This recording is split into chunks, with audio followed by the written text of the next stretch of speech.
Beginning with number 1. So we understand that the attack is an overhead attack coming straight down.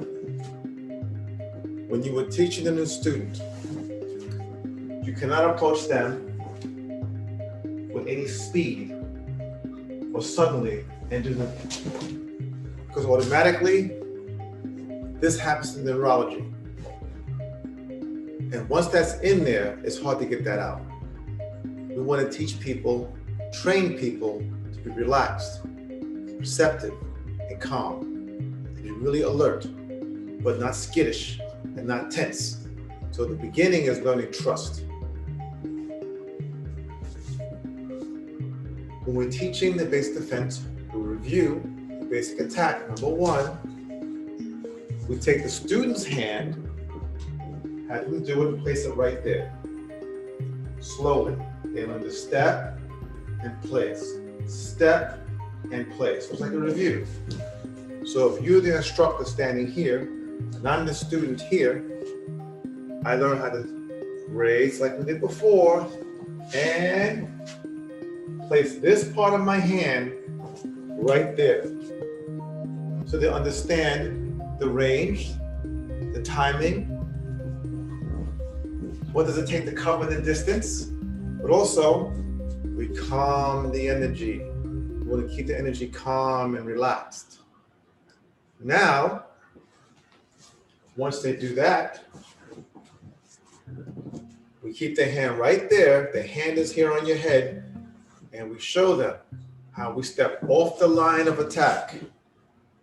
Right, we're here, attack's coming, how we step off the line of attack. That's first. Off the line. We cover that lower body. Off the line. Off the line. Then we place our hand on their head right there, and they practice from there, stepping off the line. Come on, right back. Stepping off the line, right back.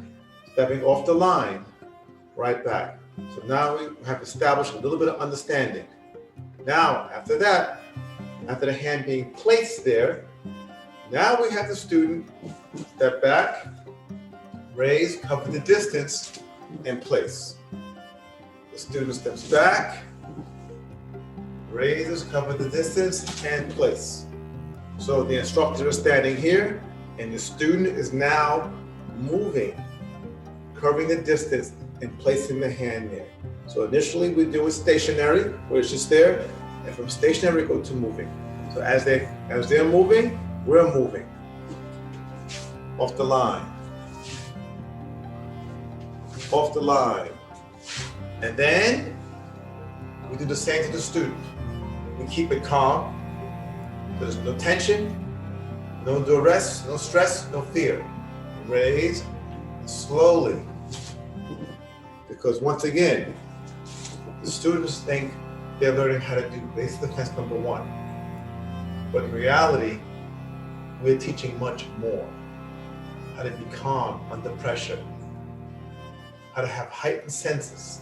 To be alert, but agile. Release any tension that's being held. Be soft, relax. Light on the balls of your feet. So we step and they move off the line. And again, and move off the line. Again, and they move off the line. So now we are establishing a smooth, calm, relaxed practice. Which means what? The student releases any stress, any fear, begins to feel real comfortable and safe, which means what? They can hear more clearly, they can see more clearly, they can think more clearly, okay, and they can learn much faster and easier.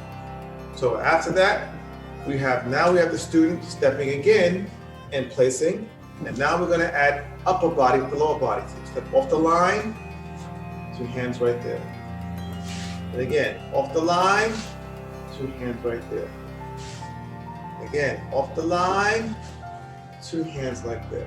So now, notice my hands. They come in, facing me. They go out, just like Taika 2. Taika 2, we do this, we do that. This is, here we are. So the student learns now how to step, how to cover the distance, and they understand I'm moving off the line and covering. So we have two hands. The outer hand, the inner hand. The one furthest out this way is the outer hand, is the inner hand. So when the opponent is attacking, the outer hand is on the inner side of the opponent, and the inner hand's out. So what's that mean? When I'm attacking, this is outer, this is inner, or outer gate, inner gate. So one hand's gonna be right here, just outside the wrist and hand. Another one's gonna be right here, just outside, slightly past the elbow. So when we're doing this movement, we are showing them and they get to see and feel exactly where it goes.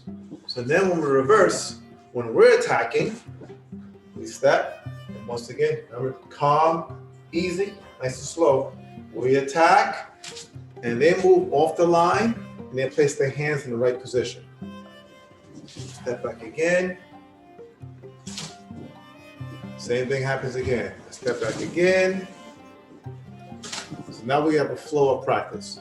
So the more we do this, the more at ease the student becomes, the more comfortable they feel. Because to develop any real skill, you gotta feel good about it. You gotta feel confident. You gotta feel comfortable. To learn it, you gotta feel safe also. So, what did we establish so far? Off the line and cover. The next step is the next step. The student attacks. Off the line, and you bring hands down. So we can break it down, just that upper body movement, and then add the lower, or if the student's catching on well, we can put it all together. Meaning what?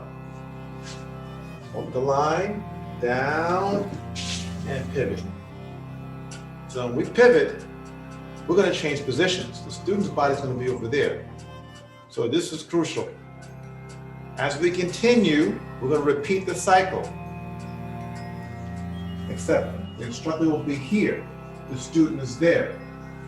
And then they're going to attack again. And what do we do? Right there, bring it down, and pivot. So what's important? Extension.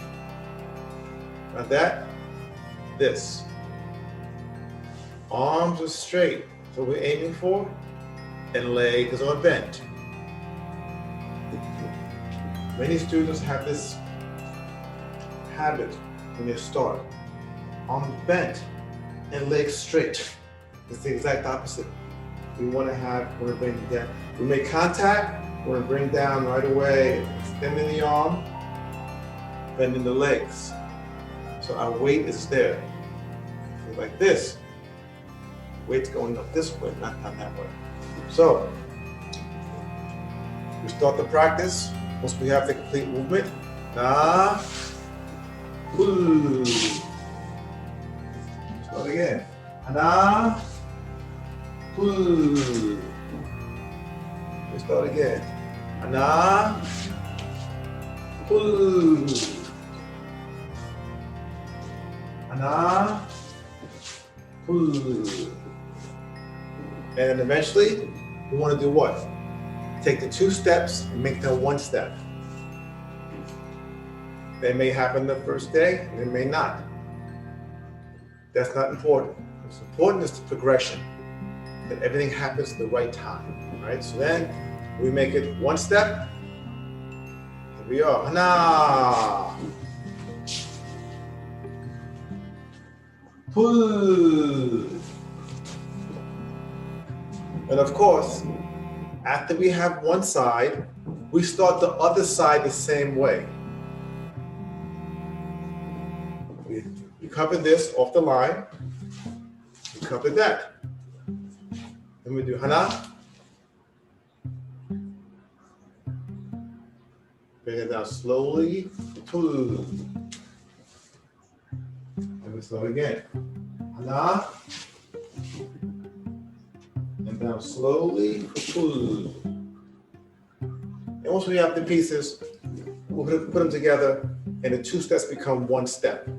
Now, when we do this practice, the method of training is key.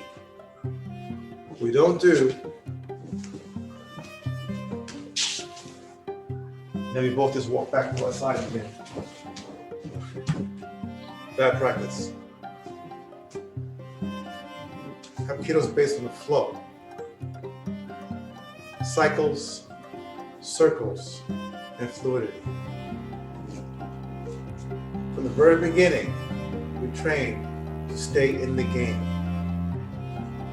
Once there's an action, we step, we move, we are where we are. Right from here, we'll prepare for the next action. It happens again, and we continue. If we practice this way, we'll remove, do a technique, and then drop our guard, relax, and walk back. We train our subconscious mind that way. That can hurt you in real life. Especially when you have more than one opponent. So, once we're in the game, we're in the game 100%. Once we're on, we're all the way on.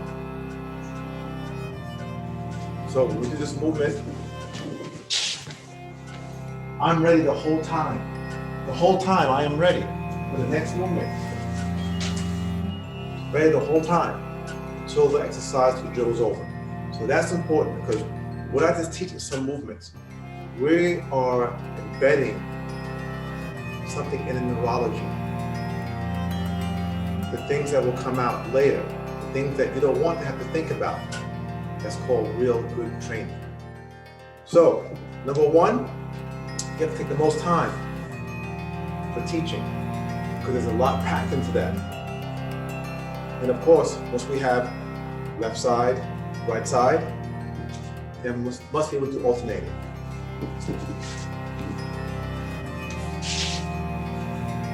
Out the side. Out the side. Left, right, left, right. Okay, then we have the foundation, the basic foundation for basic defense number one. Now, number two. So notice, here I am. For number one, coming down, so it takes very little movement to avoid this hand. Right? That is easy. So the footwork is very simple. There's a line of attack, a line of attack. And now, on number two, we're coming across. I'm the attacker. I'm coming this way, and I'm coming across. So guess what? So now, this is the line of attack, right here. I may be stepping this way. I may be stepping that way, but I'm coming across this way, which means what? Which means if I'm here, and I move the same way I moved for basic defense number one, I move right to the line of attack. That doesn't help me. So for number two, the footwork is different. It may look like one to the untrained eye. It may look like one to someone who doesn't have good skills or understanding. If this is the line right here, coming across this way, when I step, I have to step in. I'm in the line of attack, but here, I must be here. The arm is this way, and then I can continue the technique. So, that's very tricky for a beginner. It's tricky for people who've been training. But it's real simple. When the attacker attacks, this shoulder is the hinge. You see that? This is the hinge.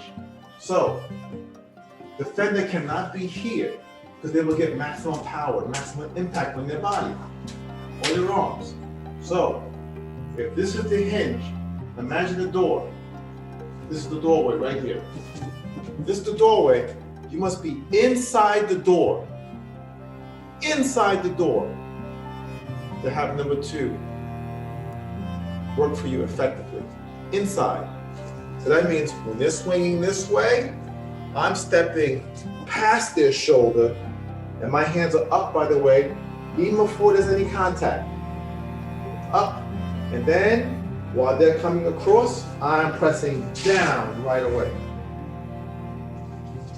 So when they're coming here, you're moving that way. When they come across, you're almost behind them. You're past their shoulder. And your hands are up already. So when the arm comes this way, you still get to drop down the same position and bring them to here. So that's number 2. So once again, you must take more time with number 1, because that's the real foundation for the rest that follows. So it'll take sometimes 3 times as much time, maybe 4 times as much time to have that well. Number 2 will take half the amount of time or less, because it's simple. Step in, up, I'm past the shoulder, pivot, down.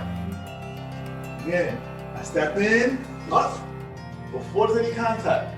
And then I press down, and I'm here.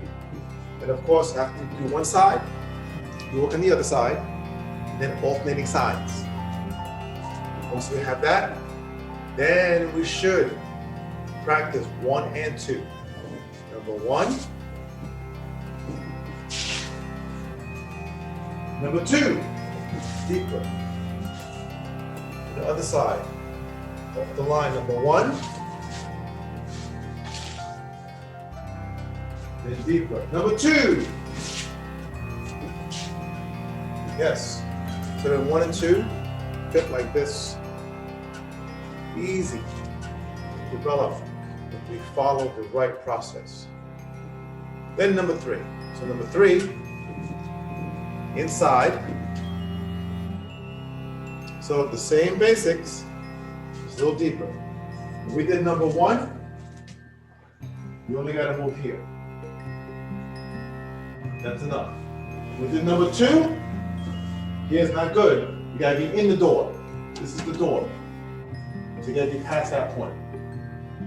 So if you're within this area, you're great. Here, you get some challenge. And that happens. Nothing is perfect. We aim for perfection, but it is a journey, not a destination. We want to get it here. If you focus on going inside every time, almost being behind them, you're going to be okay. But now, number 3, we come this way. That's not good. That's okay, but not the best. This is the front door. This is the back door. You want to go deeper to get to the back door, so that when I'm striking, when the opponent is attacking, the defender moves in so deep, so this crosses their body. You see? So now when they press here and here, this is what happens. It takes the body. So, how do we practice that?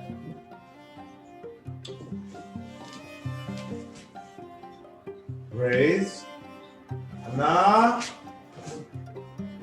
Again, that. Raise. Na. Because remember, to teach the student, they have to have understanding. So it has to be placed in a way so there's understanding built on top of the skill. So, they're attacking this way. Na. Up. So I'm in actually deeper than I would be for number 2. Just a little bit deeper, but I am deeper. Hana. See that? Again. And hana. Again. Hana.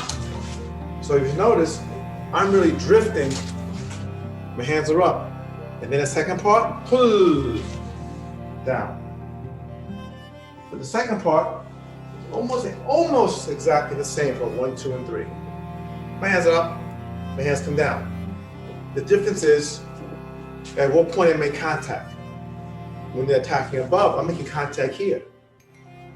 When I do number 2, I'm making contact here. When I do number 3, I'm making contact here. This is coming in this way, so that's where I make contact down. Okay, so that's 1, 2, and 3, but each one has to be broken down. And of course, if you have 1, 2, and 3, then you practice 1, 2, and 3. 1, 2, and 3. 1, 2, and 3.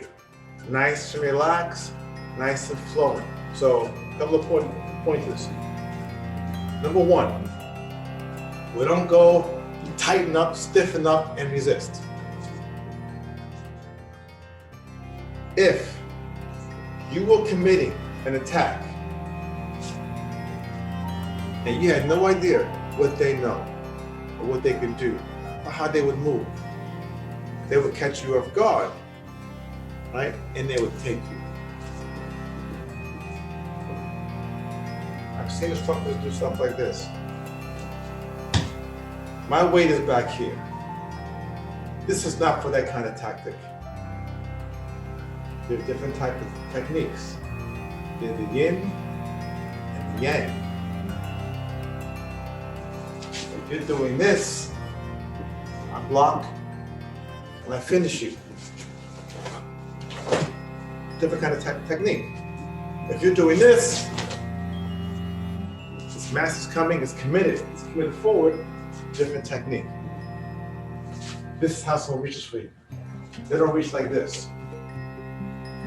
Okay, and they don't do this. Okay, nobody cares how strong you are. The student doesn't care, and I don't care. Because no matter how strong you are, you cannot stop a knife, a gun, a kick to your groin, a spear finger in your eye. So, when I get past the, I want to show how strong I am, or how wrong they are, because I get rid of those instructors very fast. Because you're not teaching. If you're doing that, you're not teaching this martial arts. You're teaching something else. Think about that. So, make sure we don't have, if you're resisting, then the student resists. And when you both are resisting, you're not following the dough. And they can't learn. And that's why many people fail in Hapkido. Many fail in Aikido. Because they had the wrong concept here, and in their body. Some came with the wrong concept. So it's up to the teacher, the instructor, to correct that. But some came with no concept, and the instructor affected them. So, want to make sure it's a flow. We got nothing to gain, we got nothing to prove. Okay? That's the excellent instructor.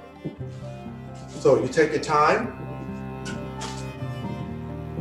because you got to teach them how to flow, how to move with grace, with ease, with commitment, with purpose, with confidence.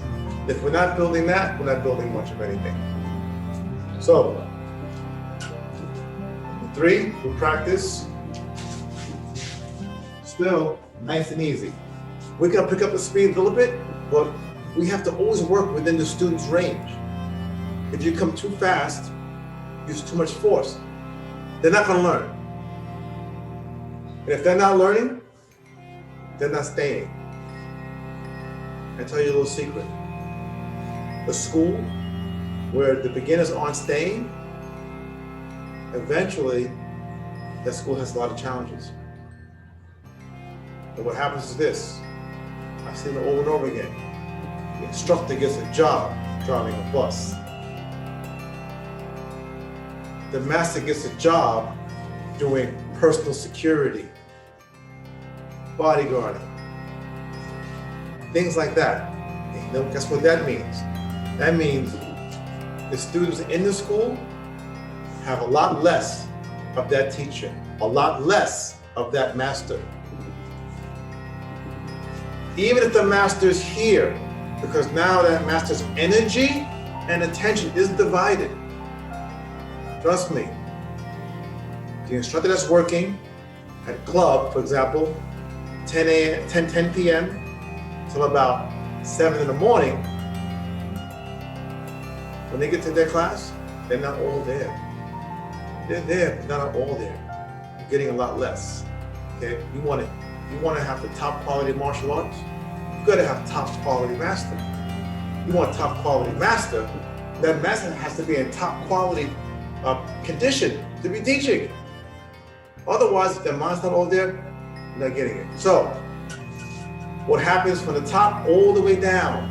In many schools, the beginner's not important. A lot of schools, the beginner, people see them as a dime a dozen. That's the mental attitude. But no, the beginner is the school. The beginner is the foundation of the school. The beginner is the future of the school.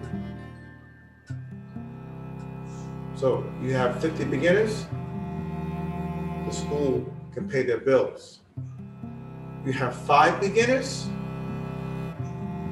the school can pay their bills temporarily.